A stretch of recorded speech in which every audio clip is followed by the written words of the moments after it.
Ассалаумағалейкум, құрметті ауыл шаруашылығы YouTube арнасының көрермендері. Сіздермен ауыл шаруашылығы YouTube арнасының негізін қалаушы және Ауыз Агро компаниясының директоры мен Исмабек Маратбекұлы. Достар, бүгінгі видеоны соңына дейін қараңыздар, құрметті қандастар. Өйткені бүгінгі видеода мен сіздерге Қазақстанды әлемдегі ауыл шаруашылығы державасына айналдыратын керемет бір бизнес идеямен таныстыратын боламын. Ең әуелі машаллах деп айтып қою керек шығар, себебі Аллах тағала бізге өте керемет осындай жатқанда өсімдіктерді, осындай ағаштарды бізге нәсіп еткен. Тек соны біз өзіміз көріп, мүмкіндікті пайдаланып жүзеге асыратын болсақ, Алла бұйыртса біздің мемлекетіміз әлемдегі ең мықты мемлекетке, қуатты елге айналатын болады. Бүгін жалпы мен осы видеоның аясында сіздерге павловня деген ағаш жөнінде айтқым келіп отыр. Бұл павловня деген ағаш жөнінде мен өткенде ғана ағаларымыздан естіп білдім және сәл тереңірек зерттей келе, дәл осы павловня ағашы, дәл биогумус секілді Қазақстанда әлемдегі агродержаваға айналдыратын керемет, былайша айтқанда, өнім екенін түсіндім және соны біраз зерттей келе бүгін нақты деректемелермен, нақты цифрлармен сіздердің назарларыңызға ұсынып айтатын боламын.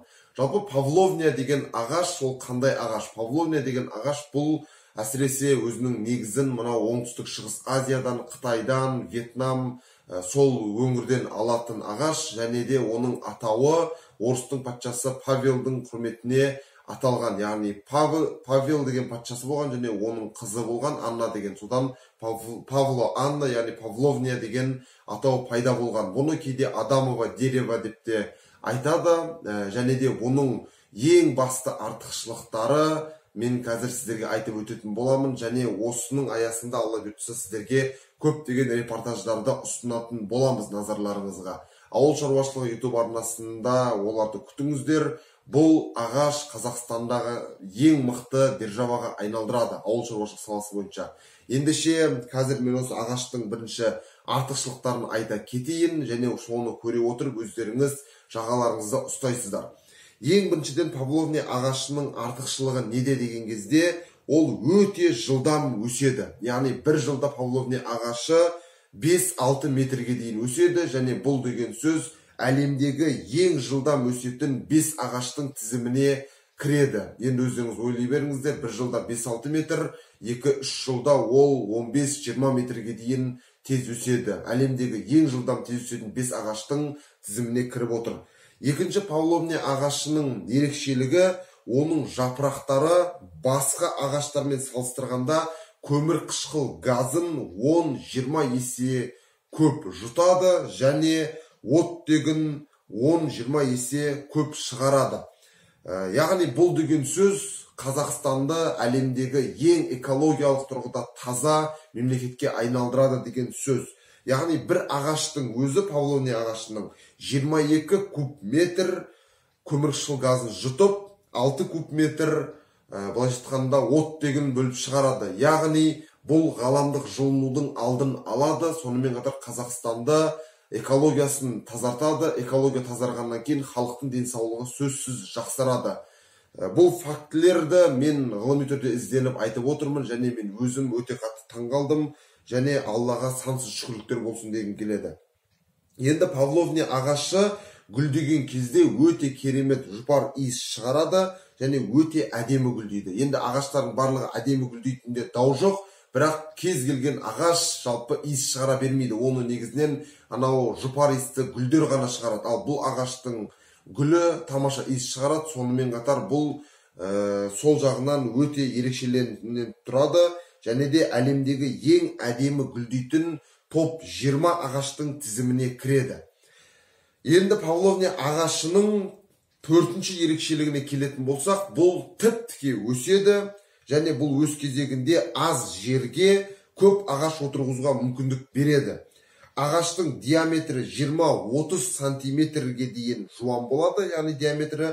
Соған қарамастан ол басқа ағаштармен салыстырғанда 30%-ға дейін жеңіл болады. Оның жеңіл болуы өндіріс процесі барысында салмағының былайша айтқанда тиімділік тұрғысын арттырады. Яғни оны тасығанда, транспортқа артқанда бұл өте тиімді жалпы өндіріс процесін ұйымдастыруға мүмкіндік береді. Енді Павловня ағашының 5-ші ерекшелігі мүлде енді адам сенгісіз деп айтуға болады. Мен өте қатты таңғалдым және Аллаға шүкір дегім келеді. Ол 420-430 градусқа дейін жоғары температураға ие, яғни ағашы. Соның арқасында ол болашақта көлік жанармайлары үшін таптырмас биотопливо, яғни биоотын, табиғи жанармай шикізатына айналады. 2 килограмм Павловня ағашы 1 литр дизельді жанармайды өндіруге жетеді. Бұл деген сөз, егер Павловня ағашын біз Қазақстан бойынша егістіретін болсақ, Қазақстанда мұнайдың баламасы пайда болады және бұл табиғи таза өндіріс болады. Яғни мұнай секілді ауаны ластамайды, керісінше әрі ағаш, әрі жаңағы көліктерге, тағы басқа электр энергиясы қажет жерлерге бұл нағыз жанармай болып табылады. Енді Павловня ағашының жапырақтары ол да өте ерекше, олар өте үлкен болады, диаметрі 1 метрге дейін жетеді, және де химиялық құрамы 20%-ға дейін таза ақуыздан, яғни белоктан тұрады. Бұл деген сөз, оның жапырақтарын егер малға беретін болсақ, мал шаруашылығына қолданатын болсақ, ондай жағдайда малдарымыз біздің өте жылдам семіреді, яғни бордақылау барысында өте көп көмегін тигізеді. Енді Павловня ағашының тіпті тамыры да керемет пайдалы. Ол тамыры терең кеткен кезде топырақ эрозиясының алдын алады. Сонымен қатар топыраққа өте қажетті азотпен қанықтырады. Міне бұлар Павловня ағашының 7 басты артықшылығы. Енді осы 7 артықшылығынан бөлек қысқаша артықшылықтарын тағы да айта өтейік. Ол біріншіден жеңіл, яғни өндіріс процесін жеңілдетеді, шыдамды, -27 градус пен +45 градус арасында шыдамды болады. Яғни ол қурап кетпейді немесе жойылып кетпейді. Сонымен қатар зиянкестерге төзімді және ауруларға төзімді және жылдам қалпына келеді. Яғни өсіп тұрған кезде, мәселен, мына Павловня ағашы болатын болса, оны қырқып шауып тастайтын болсақ, былай ол құлайды, мынаны алып пайдаланамыз, ал орнынан қайтадан жаңасы өсіп шығады. Яғни қайтадан отырғыза берудің қажеті жоқ, өте жылдам қалпына келіп отырады. Міне осындай керемет адам сенгісіз, Аллаға шүкір деп айтуымыз керек, керемет артықшылықтары бар. Және сонымен қатар енді Павловняны бизнес ретінде қарайтын болсақ, Павловняда негізгі 3 өнім бар. Яғни оның сабағы, жаңағы ағашы, сонымен қатар екінші жапырағы, үшінші гүлі. Енді оның ағашы мынадай салаларда қолданылады. Яғни жиһаз индустриясы, әрбір үйде жиһаз бар екенін ескерсек, міне мәселен менің алдымдағы столдың өзі, бұл жиһаз, артымдағы да бұл жиһаз, барлығы ағаштан жасалған. Яғни оның саласы өте үлкен. Екінші құрылыс саласы, кез келген үйді салу үшін құрылыс материалдар ретінде ағаш пайдаланылады. Сонымен қатар энергетика саласы, яғни бұл жанар жағармайды жасауға қажет шикізат көзі болып табылады. Сонымен қатар кез келген офисте қажет, міне осындай жалпы дәптерлерді, қағаз қаламдардың бәрін жасауға қажет. Ол не? Ол ағаш. Сол себепті қағаз өндірісінде де оның рөлі ерекше және соған шикізат болып табылады. Енді сонымен қатар кеме жасауда, спорттық жабдықтар жасауда, ойыншықтар жасауда және музыкалық аспаптар жасауда да бұл керемет шикізат көзі болып табылады. Яғни ақшаның көзі болып табылады. Енді жапырағына келетін болсақ, жапырағы мал шаруашылығына, яғни мал азық ретінде сатылуға болады. Сонымен қатар вермикультивация саласында шылаушындарға да беруге болады. Және де экологияны тазарту тұрғысынан, егер бизнесмендер болатын болса, мемлекетпен контракт жасап, экологияны тазартып жатырмыз деп мемлекеттен грант алуға болады. Сонымен қатар саябақ жасап, сол саябаққа адамдарды кіргізіп шығару арқылы табыс табуға болады.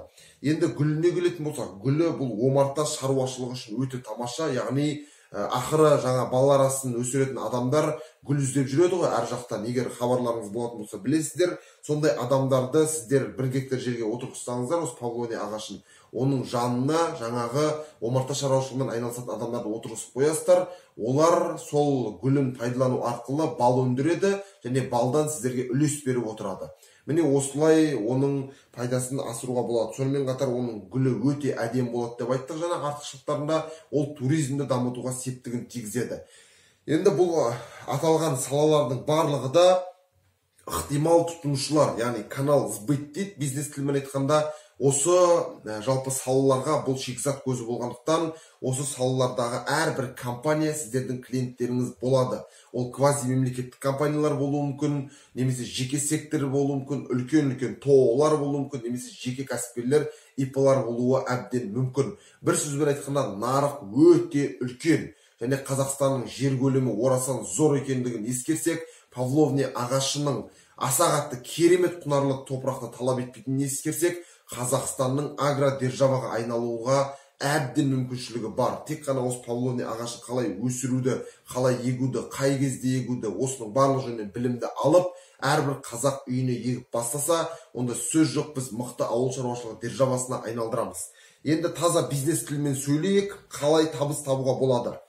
1 гектар жер мәселен бар деп есептейік. Осы видеоны көріп отырған көпшілігіңізде 1 гектар жер бар, және сол 1 гектар жерге біз Павловня ағашын 4 метрден былай 1 метр, былай 1 метр, былай 1 метр, яғни 1 квадрат метр арақашықтықта егетін болсақ, онда біз 1 гектардан 400 куб метр Павловняның ағашын ала аламыз. Яғни нарықта, әлемдік нарықта Павловняның 1 куб метр ағашы ол $200 мен $800 арасында бағаланады. Біз минимум есептейік, яғни $200 мен есептегеннің өзінде біз $200 400 куб метр, яғни 1 гектардан 400 куб метр Павловня ағашын алсақ, онда $80,000 ақш долларымен ақша таба аламыз.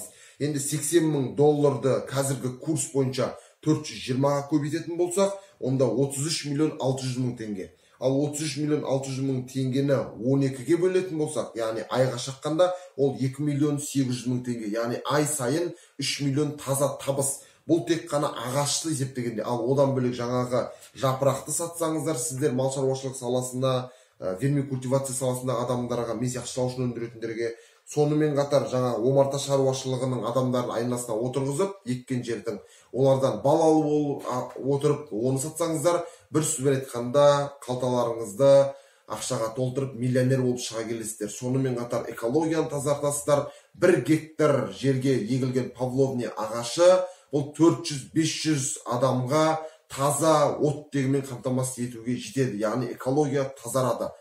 Енді осы Павловня ағашын тереңірек зерттеңіздер. Алдағы уақыттарда мен зерттеп сіздерге видеоларды ұсынатын боламын. Әрбір қазақ үйіне Павловня ағашын отырғызу керек, және бос жатқан жерлер болса, сол жерлерге егу керек. Осылайша біз Қазақстанда ауыл шаруашылығы державасына айналдыра аламыз. Осы салалар бойынша шетелге де экспорт жасауға болады. Өйткені бізде Алла тағаланың нәсіп еткен ата-бабаларымыздың себепкерлігімен, олардың қанымен және терімен келген ұлан ғайыр жеріміз бар.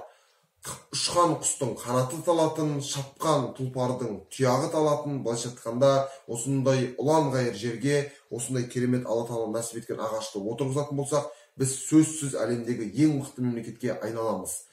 Осымен бүгінгі жалпы видео аяқталды, құрметті ауыл шаруашылығы YouTube арнасының көрермендері, құрметті ауылдастар. Осы Павловняны зерттейік, бүкіл қазақ болып жұмыла көтерген жүк жеңіл дейді, жұдырықтай жұмылып, осы ағашты зерттеп, көктемде егуді бастап кетейік, Алла бұйыртса. Сонымен видео егер ұнаған болса, менің айтып жатқандарым сіздерге көңілдеріңізден шыққан болса, лайк басыңыздар, астына пікір жазыңыздар, және Павловня ағашы бойынша, осы бизнесі бойынша талқылау ұйымдастырып, астына сұрақтарыңызды қойыңыздар, және ең бастысы арнаға тіркелмеген болсаңыздар тіркеліп кетіңіздер. Және де видеоны қазақ дамысын деген, қазақ мемлекеті көтерілсін деген, Қазақстан дамысын деген әрбір қандастарымызға тарата отырыңыздар. Сіздермен бірге болған ауыл шаруашылығы YouTube арнасының негізін қалаушы және Ауыз Агро компаниясының директоры мен Спабегернар Маратбекұлы.